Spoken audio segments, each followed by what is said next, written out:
정중부. 출생 사망 1106에서 1179. 무인은 국가의 간성이라고 한다. 나라를 지키는 일이 무인의 어깨에 달렸다는 뜻이다. 과연 고대부터 오늘날까지 무인은 군사기술의 전문가이면서 나라와 고향을 지키는 고귀한 사명을 띤 사람들로서 긍지를 가져왔다. 그러나 바깥을 향해 겨눈 총칼은 언제든지 안을 향해서도 돌려질 수 있다. 무인의 규모가 지나치게 비대해지거나 무인의 긍지가 인정받지 못하는 일이 거듭되면 군사반란의 동기가 부여되었다. 다만 순수한 무인은 군사기술의 전문가이 돼 나라를 운영하는 기술은 미숙하다. 삼국시대가 끝나고 나서 이 땅의 정권은 고려의 문벌귀족들이 가지고 있었다. 기득권 세력인 문신이 무인을 홀대하는 상황이 계속되자 정중부는 불만이 쌓인 무인들을 이끌고 쿠데타를 일으켜 첫 번째 군사정권을 창출하였다. 한 근본적인 시스템상의 문제점. 고려에서 군사반란이 일어나 무신 정권을 시도한 경우는 정중부의 난이 처음은 아니었다. 현종 5년 11월에 상장군 김훈 최질 등이 경군을 이끌고 반란을 일으켜 군인들에게 주는 영업전을 빼앗아 문신 관료들의 녹봉에 충당하려 했던 황보의 장년후 등의 대신을 숙청하고는 무신들도 대신이 될 수 있게 하는 체제를 마련했었다. 하지만 오래 버티지 못하고 1014년 3월에 주모자들이 주살되며 끝났다. 군사반란을 부추기는 시스템적인 문제점은 고려 초기 광종에서 성종의 개혁 때부터 싹텄다고 볼 수 있다. 이들 군주는 태조 왕건이 말 위에서 세운 나라를 말에서 내려 다스리는 체제로 바꾸려 했으며 과거제와 전시과 제도를 수립해 왕을 정점으로 하는 중앙집권적 관료제가 국가를 운영하게 하였다. 그러나 조선과는 달리 이 시스템에는 무과 제도가 없었다. 따라서 무인은 과거를 통하지 않고 특채되거나 아버지의 직위를 세습해서 충원되었으며 3품 이상으로 승진할 수 없을 뿐더러 그나마 장군직은 문관이 맞는 경우가 많았다. 그만큼 무인은 고려 왕조의 시스템에서 주어진 자리가 분명치 않았기에 김훈 등이 난을 일으킨 계기가 된 군인들의 영업전을 임의로 전용하는 일도 가능했던 것이다. 하지만 무인을 충원하는 제도가 엄격히 정해져 있지 않았다는 것은 무인이 필요 이상으로 많이 충원될 수도 있음을 뜻한다. 의종 때 일어난 무신 정변은 고질적인 무신 경시의 문제점 외에 그러한 비정상적인 무신 규모 확대가 초래했다고 할 수 있다. 이 그들만의 리그를 보는 시샘과 분노. 고려 제18대 왕 의종의 시대는 고려 왕조를 통틀어 평화 속의 사치가 가장 두드러졌던 시대였다. 성종 이래 이어진 북방민족과의 갈등은 중국이 금남송 체제로 정리되면서 잠잠해졌고 개경타와 서경타의 대립도 선왕인 인종 때 묘청의 난이 진압되면서 수면 아래로 가라앉았다. 이런 가운데 금나라와 남송의 사신과 무역상들이 어느 때보다 빈번히 고려를 드나들며 온갖 기화효초 형료 기단 장신구 등 사치품들이 병난도에서 개경으로 끊임없이 넘쳐 흘렀다. 의종은 이런 사치품을 앞장서서 애용했을 뿐 아니라 궁궐을 새로 짓고 지방을 유람하며 잔치를 벌이는 일로 날을 지새웠다. 민가를 헐어 대평정자를 짓고 태자에게 현탄을 쓰게 한 뒤 사방에 기화효초를 심었다. 정자 남쪽에 못을 파고 관란정을, 북쪽에는 청자로 더 큰 양화정을, 남쪽에는 댄잎으로 꾸민 양화정을 지었다. 묵소인들이 왕의 비위를 맞추느라 민간에 진기한 물건은 닥치는 대로 가져다 바치게 했으므로 길이 그런 물건을 올리는 대열로 메워지다시피 해 백성이 몹시 괴로워했다. 한정과 김돈중이 절 북쪽 산의 초목이 죄다 베어져 벌거벗은 채 임을 보고 백성을 동원하여 소나무 삼나무와 각종 기화효초를 떼곡히 심고 단을 쌓아 임금이 오르게 했다. 모두 단청으로 장식하고 귀한 궤석을 썼다. 왕이 또한 물놀이를 보고자 해 내시 박희준 등이 때 50여척을 모두 채색 비단으로 장식하고는 물놀이를 벌였다. 한 사람이 귀신놀이를 하며 불뿜기를 보여주던 중 잘못 옮겨 붙어 배 한 척이 불타버리자 왕이 손뼉을 치며 크게 웃었다. 여기에는 왕이 귀족들이 즐기는 사치품을 모아서 하사하고 또 재미난 볼거리를 마련함으로써 귀족들의 환심을 사려는 뜻도 있었다고 한다. 하지만 의종 자신이 즐기려는 의도도 컸던 것 같으며 이러느라 민생은 과도한 세금과 부역으로 허덕였다. 그리고 이런 의종의 행동에 먼저 제동을 걸고 나선 쪽은 무신이 아니라 문신이었다.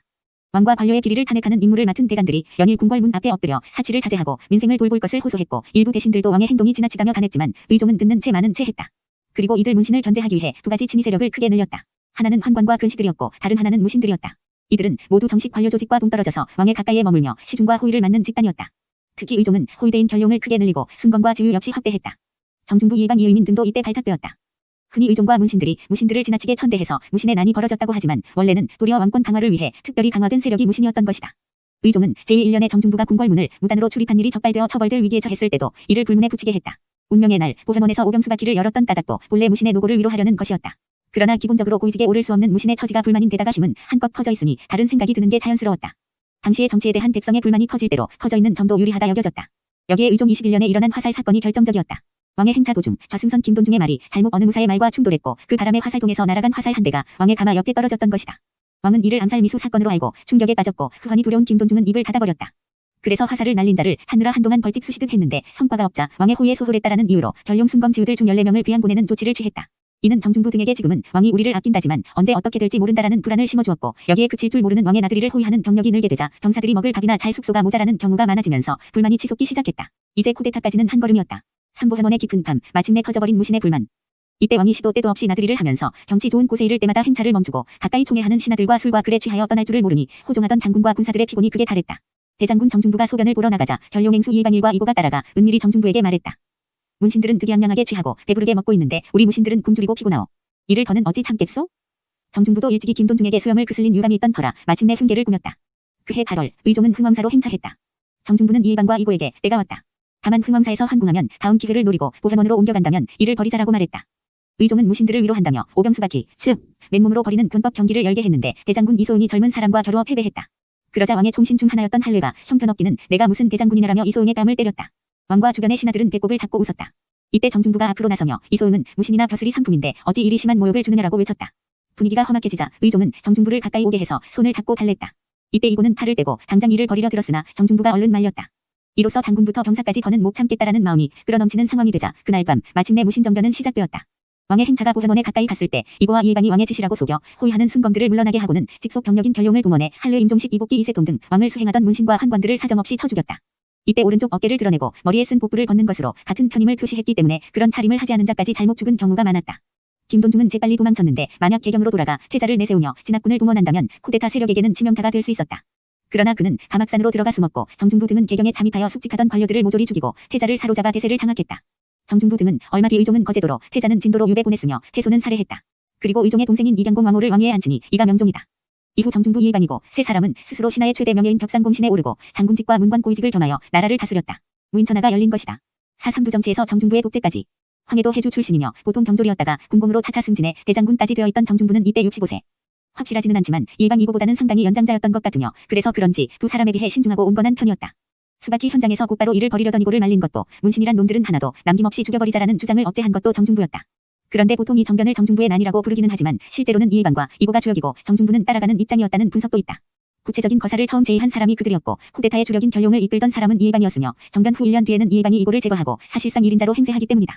그러나 이는 정중부의 신중함과 온건함이 반영된 것이 아닌가 한다. 그렇다고 그가 마냥 뒷전에 만족하고 있지는 않았다. 우선 이고의 죽음 후 모든 직위에서 물러나겠다고 하고는 아들 정균과 함께 또 다른 거사를 준비했다. 명종 3년에 동북면병마사 김보단이 의종 보기를 내걸고 반란을 일으키고 다시 이듬해에는 서경에서 서경유수 조이총이 반란을 일으키는 사태가 이어지자 이해방의 리더십에 대한 의심이 불거졌다. 더욱이 이해방은 자신을 반대하는 승려들을 학살하고 절들을 불사르는가 하면 하급 무인들의 처우를 개선하지 않는 등 주변의 원성을 많이 샀다. 이를 틈타 정중부는 명종 4년 12월에 이해방을 암살하고는 마침내 1인자로 떠올랐다.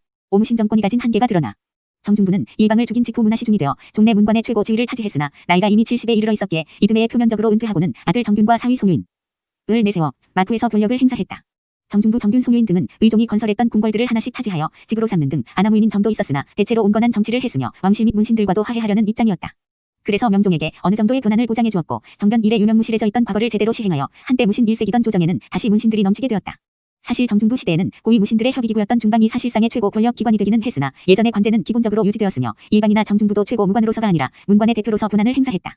그리고 일본의 무신 정권인 바쿠후의 무사들은 무사들 사이의 주종 관계에 따라 수군에서 하급 무사까지 중앙에서 전국까지를 망라하는 위계 조직을 갖고 있었던 반면 고려의 무신 정권은 하급 무인 및 지방과는 별다른 연계가 없었다. 말하자면 기존의 체제에서 고위직만을 무신 출신으로 충원한 격이었다. 그런 점에서 왕실 및 문신과 권력을 나눠 갖는 방식은 정권을 오래 유지하기 위해 불가피했던 셈이다. 또한 정중부는 불교계를 건드려 원성을 샀던 이해관과는 달리 승려들을 우대하여 환심을 사려 했다. 그러나 신하가 정변을 일으켜 왕을 갈아치우고 시해하며 그들 사이에서도 암살이 거듭되는 권력 상층부의 혼란을 목격한 지방과 하층민들의 동요는 그치지 않았다. 이해방을 없애고 나서도 인연이 더 가서야 조이총이 난이 평정되자 이번에는 공주의 천민망이 망소이가 반란을 일으켰다. 이 밖에도 크고 작은 변란이 끊일 사이가 없었다. 정중부는 정권을 안정시키려면 다시는 무신들이 딴 마음을 품을 수 없도록 문관의 입지를 더욱 늘리고 지방의 민심을 다독여야 하겠다고 생각했다. 그래서 양계의 판관을 종전대로 문신이 맞도록 하고 무관이면서 실제 직위가 없던 상관들이 문관이 차지하던 하급직을 빼앗으려는 시도를 차단했다. 그리고 명종과 의논하여 11명의 찰방사를 11도에 나눠 보내 백성을 착취한 판관오리를 적발하도록 했다. 이때 1000명에 이르는 지방관들이 탄핵을 당하였다고 한다. 하지만 이런 문신 우대와 지방행정개혁은 무신들의 불만과 불안을 불러왔으며 그리하여 다시 한번 쿠데타가 일어나고 말았다. 명종 9년 9월 청년 장교 경대승이 정중부 정균 송유인 등을 암살하고 정권을 잡았다. 경대승은 집권 직후 찰방사들의 검찰의 부정이 많았다는 이유로 그들이 한 탄핵을 모두 무효로 만들었다. 하지만 군부 중에서 정중부를 지지하는 세력의 반발을 겁낸 그는 중방을 무력화하고 특수무사 집단인 도방을 만들어 자신을 호위하게 했다. 그리고 결국 정중부의 문신 우대책을 답습할 수밖에 없었다. 발을 쥔 무신들에게 권력을 많이 주는 일이 얼마나 위험한지 스스로 누구보다 잘 알았기 때문이다. 육정중부와 무신정변이 가진 의미. 정중부와 무신정변은 어떤 의미가 있었을까? 이를 계기로 문신, 그것도 특정 문벌에 국한되어 있던 고위직에 새로 물갈이가 이루어진 점은 분명하다. 또한 정중부 이후 무신 정권은 자신들의 지지 세력을 늘리고자 평민이나 천민 중에서도 관료를 많이 임용했다. 하지만 그들의 쿠데타에는 단순한 정권 장악 외에 어떤 비전이 없었다. 국왕의 국정을 종식하고 참된 신앙의 나라를 만든다라는 올리버 크로멜과는 달랐던 것이다. 그리하여 전체적으로는 무신 정권 동안의 백성의 고통과 신분에 따른 차별은 개선되지 않았다. 무인이 정권을 잡았음에도 고구려처럼 상무에 입각한 국가를 만들려는 노력은 하지 않았으며 국방력이 전보다 더 튼튼해지지도 않았다. 이후 몽골이 침공해왔을 때 앞장서서 싸우며 나라를 지킨 무신 정권의 주역은 역사에서 찾아볼 수 없다. 최씨 무신 정권이 왕실과 함께 강화도에 들어가 여유로운 생활을 즐기는 동안 본토에서 몽골군과 필사적으로 싸웠던 사람들은 평범한 민족들이었다.